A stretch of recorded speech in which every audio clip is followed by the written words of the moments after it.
Yukarıdaki sene devam hürmetli vatandaş.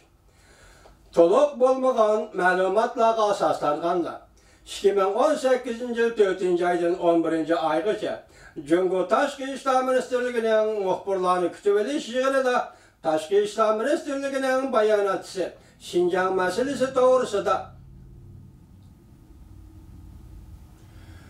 to'g'risida 7 qatam savol qo'yishga duch keldi. Demak, 6-7 ay içinde 7 qatam savol qo'yishga duch keldi.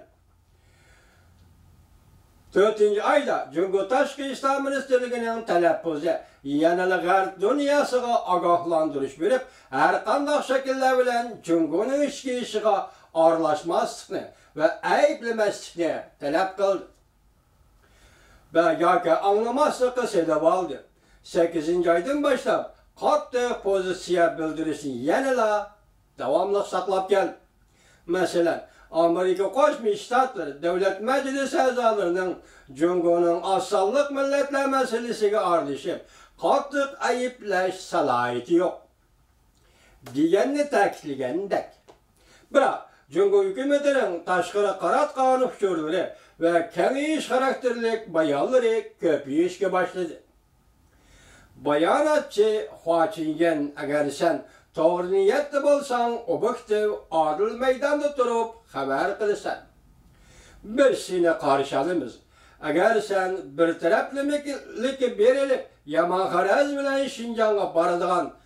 Xinjiangga boradigan xabar qiladigan bo'lsang, biz albatta rad qilamiz deydigan so'zlar bilan javob qaytarishga boshladi. Ro'shan o'zgarish shu bo'ldiki, Beijing doiralari Xinjiangning darvozasini ochib etdi va g'arb davlatlari odamlarining Xinjiangga berib ko'rib beqishini talab qildi. Masalan, 2018 yil 12 ayning 28 kunidan 30 kunigacha chet davlatlarning Cumhurda turishliq elchixonasi vakillari Urumchi, Qashqar, Xotan qatorliq joylarda ziyoratda bo'ldi. O'xshashla Cumhurning ko'plagan davlatlarda turishliq elchilari sado chiqarishga boshladi. Cumhurning Indoneziya turishliq elchisi Shao Jianzai Jakarta Pochtasi gazetida Xinjiang qaltis yaxshi joy mavzuliq maqola e'lon qilib, diniy e'tiqod erkinligi Xinjiangda hurmatga sazovor. Bu turda Cumhur hukumatiga hujum qilish Bashalchining Indoneziya gazetida e'lon qilgan maqolasi. Hujum qilish mohiyat jihatda dinga qarshi turishning bir xil ifodasidir. Demak, diniy e'tiqodni Xitoy cheklayotdi, bu to'g'rida gap qilsang, dinga qarshi turishdan bir xil ifodasi. Ko'rdingiz, qip-qizil yolg'onchilik. O'sha qizil bayroqdagi qizil yolg'onchilikda u maqolasida bunday ko'rsatdi. Afsuslangan bir taraf shuki, g'arb dunyosida ba'zi kishilar va guruhlar ikki xil o'lcham qo'llanib, pokitni qasddan burmilab, atalmish qayta tarbiyalash lageri to'g'risida faraz qilib, qiyos qilib, Cumhur hukumatining radikallikdan saqlanish va asabiylikni tugutish tilishchanligini xato tushundirdi. Cumhurning Angliya turishliq bosh elchisi Shauman Pol Muomala gazeti va iqtisodshunoslar gazetida Cumhur hukumatining Xinjiang siyosatini qo'llaydigan maqolalar e'lon qildi. Cumhur Tashqi ishlar ministerligining muavin ministri Zhang Lui Pol Muomala gazetining maxsus ziyoratini qabul qildi.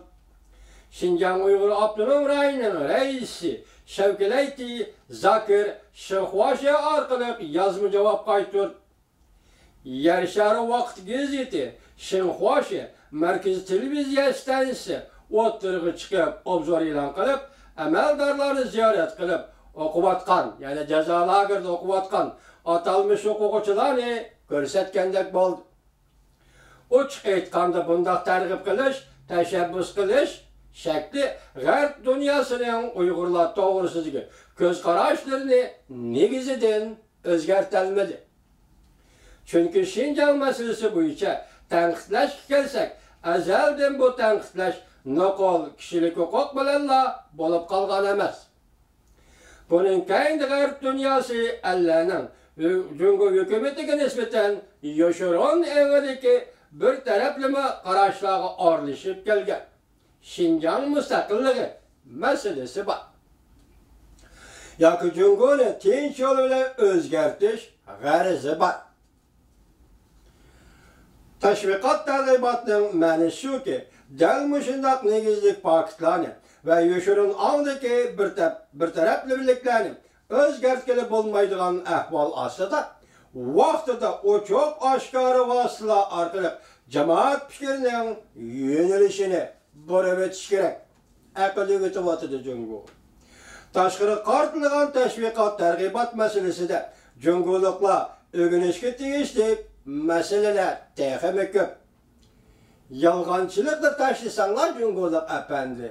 Shu vaqtida g'arb dunyosini hammasi qabul qiladi. Hamma kasofatchilikmish yolg'onchilikdan kelyapti Cumhurlik apandilar. Yuqori xabar Şinjan masalasi mustamlik Uyg'uriston to'g'risidagi xabarni biz 3 parchalik siya qilib anglatdik. Uzunlik siya edi. Siz buni diqqat qiling Cumhur, bir nuqta nima? Hozir Xitoy bu tashviqot orqali, targ'ibot orqali Uyg'ur masalasini besib ketolmadi.